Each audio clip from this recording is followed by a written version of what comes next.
Hey guys, how's it going? Today I'm going to show you how to install the AOTI offline version of the game. To start off, we're first going to need to download two files. This one, we'll just click that, and that one. This one is a 4 gig file. It's the base game, and it might take a little bit depending on your internet connection. But once you have those two installed, let's drag those to our desktop. And that's these two right here. So we'll start off with the PSU INY file, and we'll open that up. So once we've done that, let's make a blank folder on our desktop and go ahead and drag these 4 files into here, and we can close out of that zip folder. Then once we do that, just go ahead and launch the setup and run it.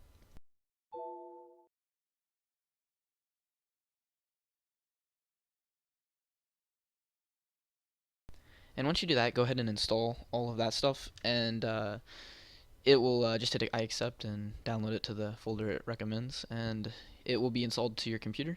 And once you do that, you now have the game installed, but you can't play it because the offline patch hasn't been installed yet.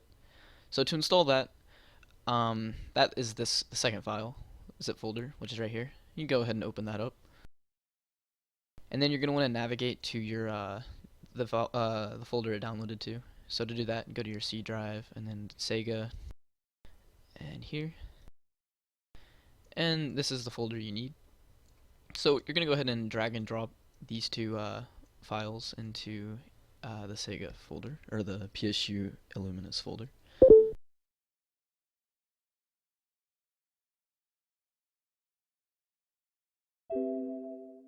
So now what you do once that's moved over here, you're going to go ahead and run this patch.bat file, and it's going to bring up the command prompt window, and it should automatically close out for you. Now for me it didn't because I already have it installed and it's asking to overwrite, so I'm just going to hit A to do that. And once it closes, everything should disappear and should be set to go. And to launch the game, you're going to run this exe file, and do that, and you can hit play. Just hit story mode. It is grayed out, but you can hit story mode and it'll play anyways. Once you do that, all the stuff's installed. You can do the AOTI offline missions, but there is some things that aren't here yet, which there's all the item add-on expansion and the 2 extra mission expansions you still need to install if you wish to have those. Now to do that, there's another web page which is also in the description below, which is this right here. There's several things you can do. You need to do from here. So for that, you can go ahead and download the Tag-A-Day Reagan board fix. So what it does is it actually changes the requirement to make it from an Arta-Diga to Parok, because this item does not drop in the game in the offline version, and this does. So you can now make that item. So to do that, go ahead and download that, and you'll get this file right here. So now what you'll do with that, you'll go into data and just drag and drop it in there and hit yes to replace. Now once it's done that, go back to this folder here, and now we can download the Fight for Food mission replacement.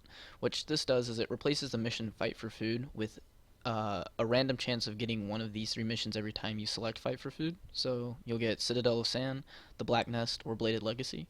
So what you'll do is you'll go to the 4th floor Guardians Colony, and you'll go where you'll start Fight for Food, launch it up, and instead of getting Fight for Food, like I said, you'll just get one of these 3 missions at random each time you select it. So to do that, go ahead and download that zip folder and open it up. And you'll see all these data files, and you'll do the same thing. Go into data, just drag and drop all of these files into here and hit yes to replace. The next thing you need to do is, you don't have to do this if you don't wish to get all the item add-ons, because none of these things actually drop in the game, but this adds most of the AOTI missions, and not missions, items and line shields and different things into the game, but you actually have to use a hex editor such as Cheat Engine to obtain these items and things. Which I will actually post a guide in the description below on how to do that. But you can use Cheat Engine to change your experience, to change how much Meseta you have. They're pretty straightforward. You can there's guides out there on how to do those as well. I can post a few of those links in the description below as well. Now next, to get the advanced types such as Master, master floors and such as those things, you'll need to download this exe right here. You could ignore this data file. It's not supported anymore, or it never was supported, so I just recommend not installing that. Go ahead and download this exe, and it's pretty simple. All you do is you just take the exe, you go back to the root folder, and you drag and drop this into here, and that's this file right here. And for now on, instead of launching the game from here, you will now launch it from here. And you can go to the counter where you would change your class, and she now allows you to change your class. There is also a modded class. It's not really modded, but it's a new one that HackGoDz made. It's called Acromaster, and what it does is it allows you to use every S-rank weapon in one class, and it also contains all the proficiencies of every class. So you can basically play as a pro trans, or everything you want. You can drop traps. You have the increased attack speed of your technics and PAs, increased range, whatever the other things had. Everything's combined in one with that. Now once you do that, it's good to go. Just launch the game from there.